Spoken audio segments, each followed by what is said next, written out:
এটা একটা সাবমেরিন। দেখতে অনেকটা নৌকার মতো হলেও এর কাজ অত্যন্ত ভয়ঙ্কর। তবে এটা কোনো যুদ্ধের অস্ত্র নয়, বরং মাদক চোরাচালান করার জন্য অদ্ভুত এক যান। হ্যাঁ, এটাই নার্কো সাবমেরিন। দক্ষিণ আমেরিকার জঙ্গল থেকে আটলান্টিক মহাসাগর পাড়ি দিয়ে যুক্তরাষ্ট্র কিংবা ইউরোপে মাদক পৌঁছানোর জন্য এগুলো তৈরি করা হয়েছে। গত 10 বছরে 200টারও বেশি নার্কো সাবমেরিন ধরা পড়েছে। আরো শত শত গুণ বেশি নার্কো সাবমেরিন এখনো গোপনে তাদের কাজ চালিয়ে যাচ্ছে। ভাবুন তো, পানির নিচে বিশাল সংখ্যক নৌযান সবার অগোচরে কাজ করে যাচ্ছে। প্রযুক্তির এই আধুনিক যুগে যুদ্ধ জাহাজ বা যুদ্ধ বিমানগুলো ধরা পড়ছে, সেখানে জঙ্গলে বানানো সামান্য সাবমেরিন যেগুলো কোস্টগার্ডরাও শনাক্ত করতে পারছে না। কেন, কি জন্য তারা এত সফল? তো চলুন সমুদ্রের নিচে এই অবিশ্বাস্য রহস্যে একটু ডুব দিয়ে আসি। প্রতি বছর হাজার হাজার টন কোকেন চোরাচালান হয় দক্ষিণ আমেরিকা থেকে যুক্তরাষ্ট্র এবং ইউরোপে। কোস্টগার্ড এবং অন্যান্য আইন শৃঙ্খলা বাহিনী যতই সতর্ক থাকুক না কেন, এর বিশাল অংশ ঠিকই পৌঁছে যাচ্ছে নির্দিষ্ট গন্তব্যে। এ পর্যন্ত ধরা পড়া মাদকের পরিমাণ অনেক বেশি হলেও তার চেয়ে কয়েক গুণ বেশি কোকেন সফলভাবে পৌঁছে যাচ্ছে তার নির্দিষ্ট গন্তব্যে। কার্টেলদের চোরাচালান করার জন্য বিভিন্ন পথ জানা থাকলেও জলপথ সহজ এবং সাশ্রয়ী। 1980-র দশকে চোরাচালান করার জন্য কার্টেলরা গো ফাস্ট নৌকা ব্যবহার করত। রাডার প্রযুক্তির উন্নয়নের কারণে একের পর এক গো ফাস্ট নৌকাগুলো ধরা পড়তে থাকে। পরবর্তীতে কিছুদিন গো ফাস্ট নৌকাগুলো চোরাচালান কাজে ব্যবহার করা হয় না। আসলে তারা তা বন্ধ করেনি, বরং তারা কৌশল অবলম্বন করেছিল। সেটা বোঝা যায় 1988 সালে ফ্লোরিডিয়ায় 21 ফুট লম্বা একটি ডুবোজাহাজ আটকের পর। মূলত এটা ডুবোজাহাজ ছিল না, এটা ছিল অনেকটা কন্টেইনারের মতো, যা অন্য নৌযানের সাহায্যে টেনে নিয়ে যেতে হতো। এরপরই যাত্রা শুরু হয় নার্কো সাবমেরিনের। প্রথম দিকের নার্কো সাবমেরিন গুলো খুবই সাধারণ আর অল্প দূরত্বের যাত্রার জন্য তৈরি করা হতো, কিন্তু সময়ের সাথে সাথে কার্টেলরা আরো উদ্ভাবনী ও আধুনিক হয়ে ওঠে। বর্তমানে জঙ্গলের এক নদীর তীরে তৈরি হচ্ছে অত্যাধুনিক নার্কো সাবমেরিন, যেগুলো হাজার হাজার মাইল পর্যন্ত পাড়ি দিতে সক্ষম। কার্টেল আর আইন শৃঙ্খলা বাহিনীর এই যুদ্ধ যেন চিরচেনা ইঁদুর বিড়ালের খেলা। কার্টেলরা নতুন নতুন পদ্ধতি আর প্রযুক্তি উদ্ভাবন করে, বিপরীতে কোস্টগার্ডরা তা থামানোর জন্য নতুন নতুন কৌশল নিয়ে আসে। কিন্তু কার্টেলরা এত দক্ষ ও আধুনিক হয়ে উঠল কিভাবে? এখানে চলে আসে অস্কার মোরেনো রিকার্ডোর নাম, যাকে নার্কো সাবমেরিনের রাজা বলা হয়। যদিও শুরুর দিকে নার্কো সাবমেরিন গুলো বেশ সহজ এবং সাধারণ নকশার ছিল, যা সমুদ্রের পানির নিচে কিছুটা লুকিয়ে চলতে পারত।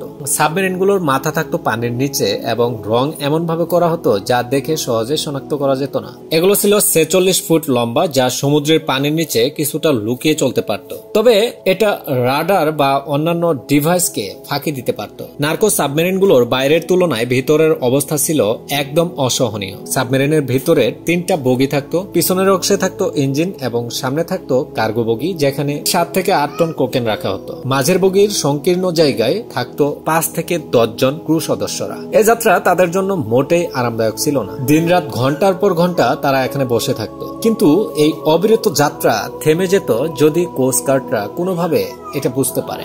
আর এ সময় ক্রু মেম্বাররা জীবন মরণ একটা ঝুঁকি নিত। তারা চেষ্টা করত সাবমেরিনটা পুরোপুরি পানির নিচে ডুবিয়ে দেওয়ার। অনেক সমস্যা থাকলেও এই সাধারণ নার্কো সাবমেরিন গুলোই কার্টেলদের বড় বড় সাফল্য এনে দিয়েছিল, যার জন্য তারা আরো উন্নত নার্কো সাবমেরিন গুলো তৈরি করতে পেরেছে। ব্যবসায়ের পরিধি বাড়তে থাকায় তাদের চালানের পরিমাণও বাড়তে থাকে এবং অনেক দূর দূরান্ত পর্যন্ত পাড়ি দেওয়ার প্রয়োজন হয়। এই প্রয়োজন মেটাতে জন্ম হয় 65 ফুট লম্বা নার্কো সাবমেরিন। এটা শুধু বড়ই না, আরো উন্নত এবং শক্তিশালী ছিল, যা আটলান্টিক মহাসাগর পর্যন্ত পাড়ি দিতে পারত।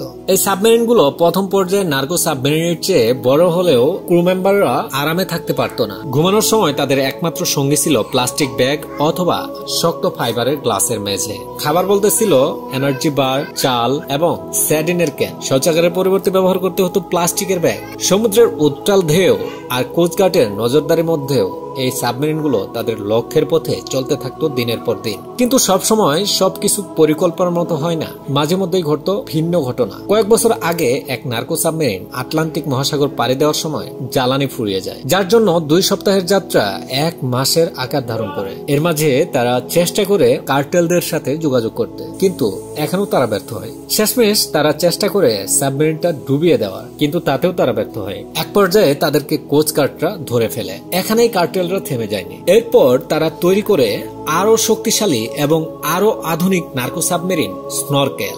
এটা পুরোপুরি পানির নিচে ডুবে থাকতে পারে, শুধু উপরের দিকে থাকে একটা পাইপ যা দিয়ে বাতাস ঢুকে ইঞ্জিন ঠান্ডা রাখে এবং অক্সিজেন সরবরাহ করে। এগুলো ফাইবারের গ্লাস দিয়ে তৈরি, যার জন্য রাডার সহজে শনাক্ত করতে পারে না। এটা প্রায় 8 টন পর্যন্ত কোকেন বহন করতে পারত।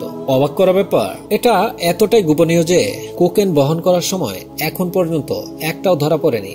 জঙ্গলের ভিতর এ ধরনের উন্নত নকশার সাবমেরিন তৈরি আসলেই অবিশ্বাস্য। স্নরকেল সাবমেরিনের এই সাফল্যের ঘোর না কাটতে তারা আরো এক ধাপ এগিয়ে পদক্ষেপ নিয়ে রেখেছে, আর সেটা হলো বৈদ্যুতিক নার্কো সাবমেরিন। এটার নকশা আগের নার্কো সাবমেরিন গুলোর থেকে সম্পূর্ণ পৃথক। এটা একদম নীরবে চলে এবং সম্পূর্ণ পানির নিচে ডুবে থাকতে পারে। 39 ফুট লম্বা সাবমেরিনটি ডিজেল ইঞ্জিন দিয়ে চলে না, এটা চলে 10 টন ব্যাটারির শক্তিতে, যা প্রতি ঘন্টায় 5 কিলোমিটার গতিতে প্রায় 12 ঘন্টা পর্যন্ত চলতে পারে। এটার গতি অন্যান্য সাবমেরিন গুলোর চেয়ে কম হলেও পুরোপুরি পানির নিচ দিয়ে চলতে পারে এবং বড় নৌযানের সাথে যুক্ত হয়ে বেশি দূরত্বের পথ পাড়ি দেয়। এই সাবমেরিনের গোপনীয়তা এতটাই নিখুঁত যে সমুদ্রে চলার সময় এখন পর্যন্ত একটাও ধরা পড়েনি। শুধুমাত্র একটা নার্কো সাবমেরিন পাওয়া গিয়েছে কলম্বিয়ার জঙ্গলে। কার্টেলরা এটাকে শেষ অস্ত্র হিসাবে তৈরি করে রেখেছে, যা ধরা পড়ার সম্ভাবনা প্রায় 0%। আপনি কি ভাবছেন এগুলো কার্টেলদের শুধুমাত্র প্রযুক্তির গুণ? না, এর মূলে রয়েছে অস্কার মরেনো রিকার্ডো, যাকে বলা হয় নার্কো সাবমেরিনের রাজা।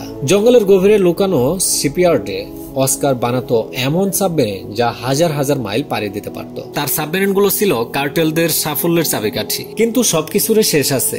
বহুদিন আইন শৃঙ্খলা বাহিনীর চোখ ফাঁকি দিয়ে কাজ চালালেও 2022 সালে কলম্বিয়া এবং আমেরিকার যৌথ বাহিনীর অভিযানে ধরা পড়ে অস্কার। অস্কারের ধরা পড়া নার্কো সাবমেরিনের একটা অধ্যায়ের সমাপ্তি।